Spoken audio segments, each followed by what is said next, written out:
राधे राधे प्यारे भक्तों, भक्ति रस में आप सभी का हार्दिक स्वागत है।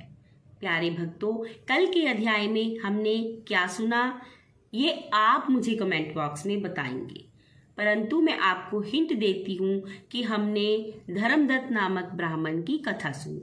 तो चलिए आज के अध्याय की कथा सुनते हैं। 26वां अध्याय।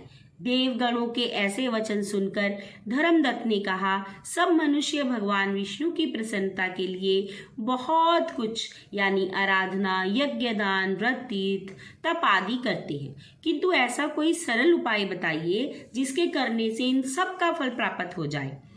तब गणों ने कहा, हे द्विजश्रेष्ठ, आपका प्रश्न बड़ा श्रेष्ठ है। हम आपको भगवान विष्णु को शीघ्र प्रसन्न करने का उपाय बता देते हैं। हम इतिहास सहित आपको प्राचीन वृतांत सुनाएंगे, आप सावधानी से सुनिए।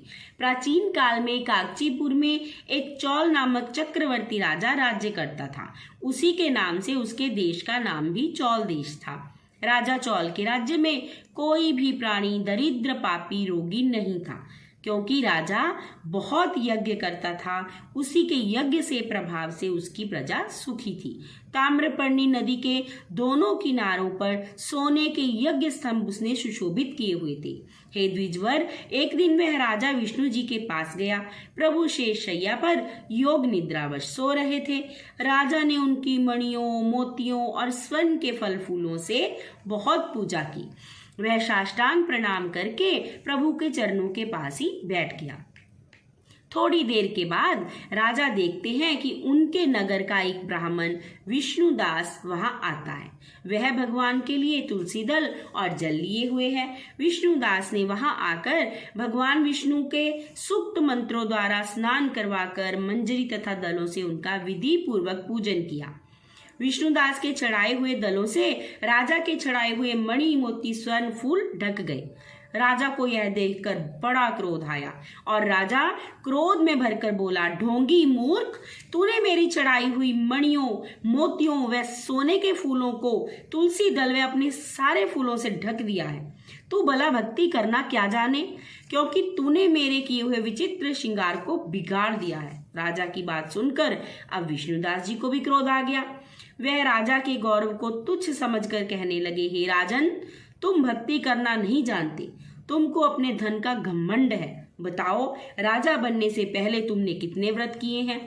देवगण ने कहा, ब्राह्मण के ऐसे वचन सुनकर राजा ने घमंड से हंसकर कहा, हे विप्र, भगवान की भक्ति के अभिमान से यदि तू ऐसा कह रहा है तो मैं भी पूछता हूँ कि तेरे जैसे भिखमंगे ब्राह्मण में भगवान की भक्ति कितनी है, क्योंकि तुमने आज तक भगवान की प्रसन्नता के लिए कुछ भी नहीं किया, ना कोई मंदिर बनवाया।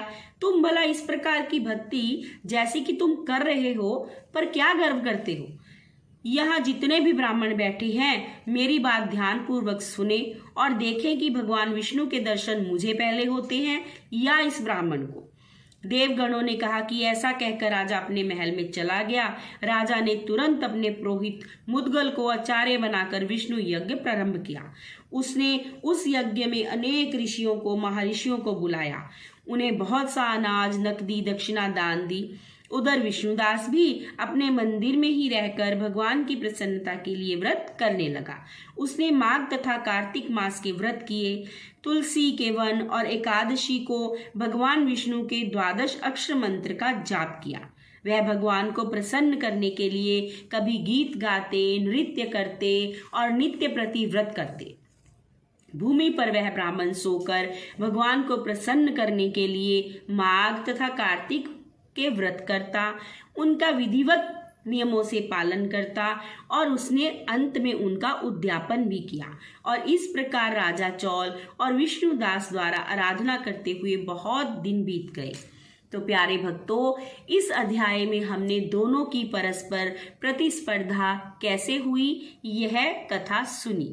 अब अगले अध्याय में यानी कल के अध्याय में हम सुनेंगे कि आगे विष्णुदास और राजा का क्या हुआ, किसको पहले भगवान के दर्शन हुए।